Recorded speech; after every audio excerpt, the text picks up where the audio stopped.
Prince Adewale entered Oden village expecting to find hardship. But he never expected to find something that would disturb him even more.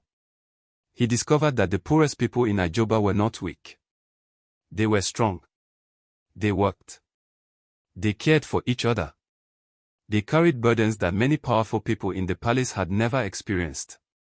Inside Amora's small family compound, the future king of Ijoba lived like an ordinary man for the first time.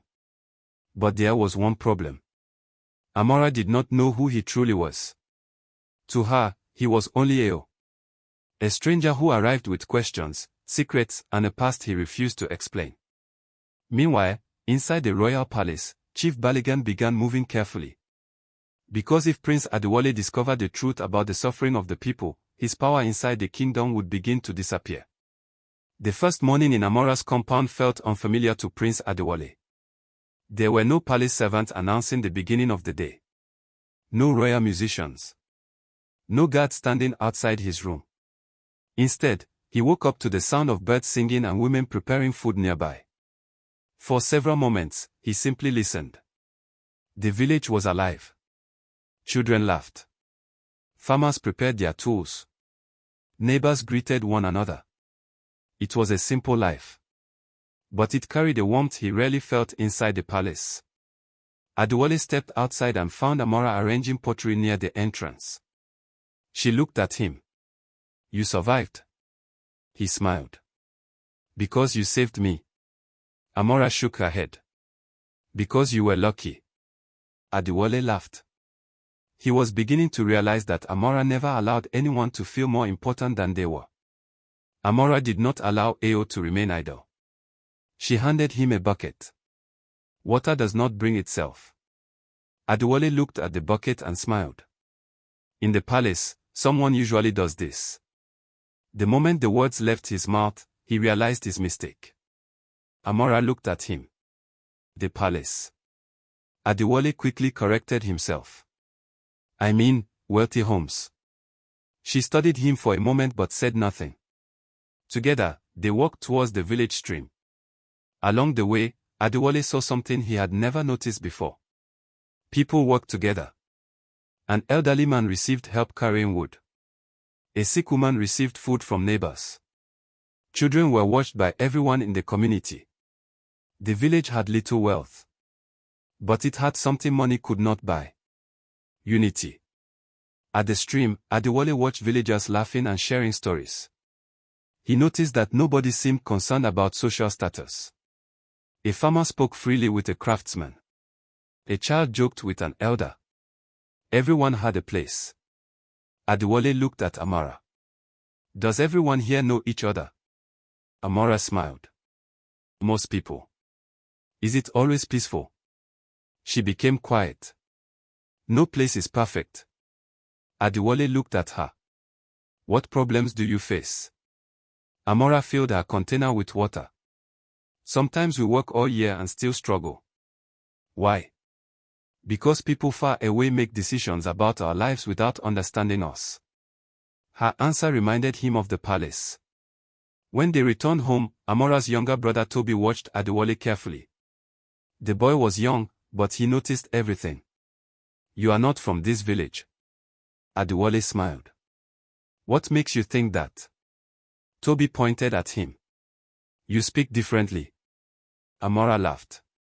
"Toby, stop disturbing our guest." But the boy continued. "You also walk like someone important." Adewale looked surprised. The boy had discovered what many adults would miss. Children often saw truth without fear. Adewale knelt beside him. "Maybe I traveled from many places." Toby nodded. "Maybe." But the boy's expression showed that he was not completely convinced. That evening, Amora prepared a simple meal. There was no gold plate. No palace dining table. No servant standing nearby. Only a small wooden table and food prepared with care. Adewale looked at the meal.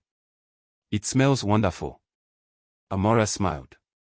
"It is not a royal feast." Adewale replied. "Perhaps royal feasts are not always the best meals." Amora laughed. She did not know how true those words were. For years, Adewale had eaten expensive food prepared by many hands. But this meal felt different. Because someone had prepared it with effort, not obligation. Far away in the royal palace, anxiety was growing. King Adetikan stood before his guards. "Have you found my son?" The commander lowered his head. "Not yet, Your Majesty." The king walked slowly across the room. He knew Adewale was not careless. If he disappeared, there was a reason. Chief Balogun entered. The prince may have acted without thinking. The king looked at him. "My son understands responsibility." Balogun bowed. "Of course, Your Majesty." But behind his calm expression was concern. Adewale's disappearance created a problem. A prince who saw too much could become difficult to control. Later that night, Chief Balogun met secretly with wealthy traders. The room was dark. Only a small lamp illuminated their faces. "The prince must not discover what is happening outside the palace," one trader said. Balogun remained calm. "He is young. Curiosity will disappear." But another man disagreed. "What if he becomes like his grandfather?" Balogun looked at him. "What do you mean?" "A king who listens to ordinary people." Silence filled the room. Because everyone understood the danger. A ruler who truly cared about the people could threaten those who benefited from their suffering. Days passed, and Adewale continued living in Oden village. But Amara noticed strange things about him. He knew royal history. He understood politics. He spoke respectfully with elders. He carried himself like someone trained for leadership. One afternoon, she found him helping farmers repair a broken fence. She watched quietly. Most wealthy people avoided difficult work. But Eo did not. She approached him. "Who are you really?" Adewale froze. The question he feared had arrived. Adewale looked at Amara. "I told you my name." Amara shook her head. "I did not ask your name." She stepped closer. "I asked who you are." The question was simple. But it carried weight. Adewale wanted to tell her everything. He wanted to say, "I am Prince Adewale. I am the man whose family rose this kingdom. I am the person who should have protected people like you." But fear stopped him. Not fear of losing his crown. Fear of losing the trust she had given him. Before Adewale could answer, an elderly man approached. His name was Bobatond. He was respected throughout Oden. He looked at Adewale carefully. Then he looked at Amara. Some people carry secrets because they are afraid. Adewale remained silent. Bobatond continued. But secrets always find their way into the light. Amara listened carefully. The elder walked away.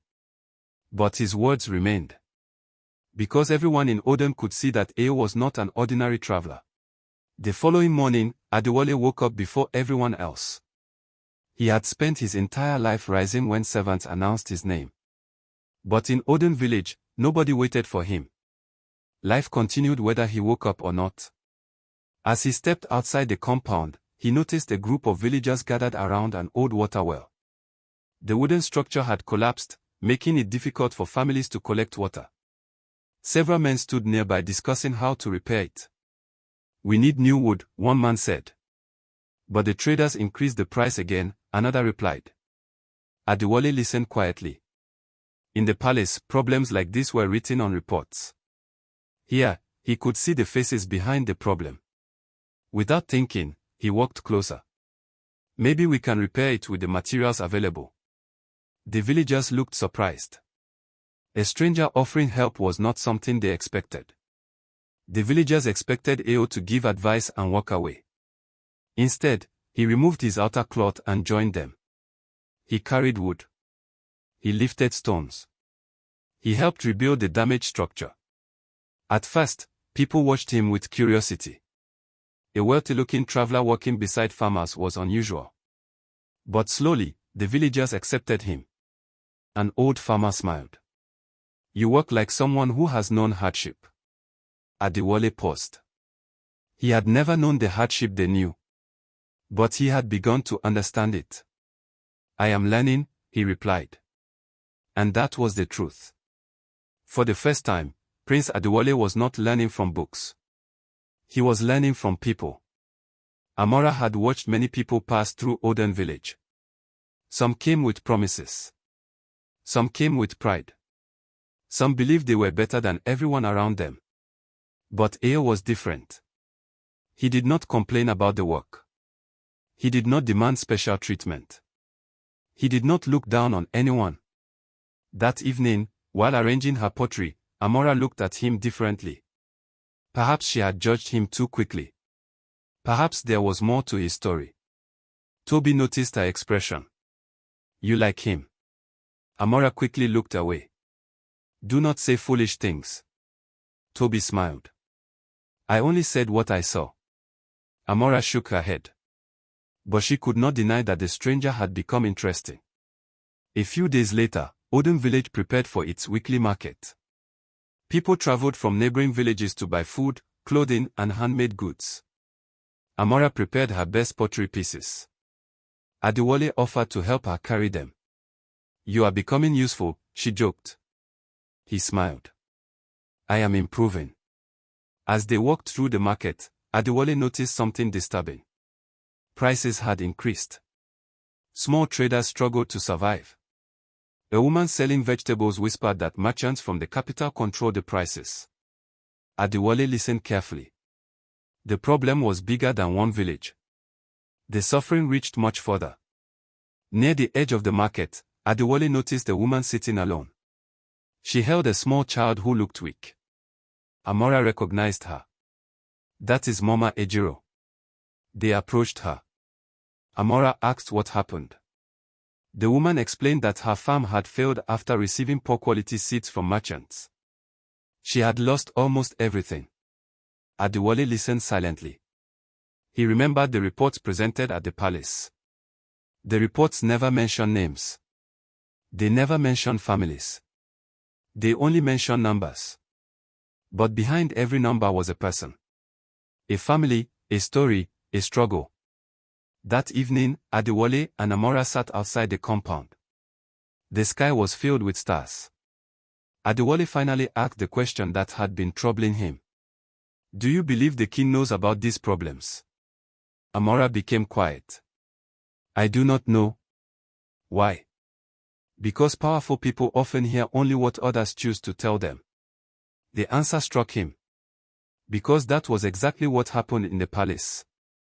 The king received reports. But perhaps those reports did not show reality. Amora continued. Sometimes the people at the bottom see things that those at the top cannot. Adewale looked at her. She had no idea how close she was to the truth. Back in the capital, news finally reached the palace. A traveler matching the prince's description had been seen near Oden village. King Adetikan immediately ordered his guards to investigate. But Chief Baligan reacted differently. He was not worried because the prince was missing. He was worried because the prince was seeing things he was never meant to see. If the prince returns with the villagers' complaints, the council will question everything, one advisor warned. Baligan remained calm. Then we must ensure he returns with nothing. The room became silent. Everyone understood the meaning behind his words. Bobaton visited Amora's compound. The old man had lived through many kings. He had seen rulers rise and fall. He sat with Adewale and studied him carefully. You are not from Oden? Adewale remained silent. Bobaton continued. A man's words can hide his past, but his actions reveal his heart. Adewale respected the elder. What do you see in me? The old man smiled. I see someone searching for something he cannot find inside a palace. Those words touched Adewale deeply. Because they described his journey perfectly. That night, while preparing to sleep, Adewale removed his clothes. The royal ring slipped from his pocket. Toby saw it. The boy picked it up. This symbol looks familiar. Adewale quickly took it back. Where did you see it? Toby thought carefully. On the cloth carried by palace messengers. Adewale froze.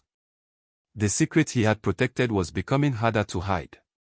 Someone in the village might soon discover who he really was. Days earlier, Amara believed Ao was simply a traveler who needed help. Now, he has become part of her daily life. He helped the village.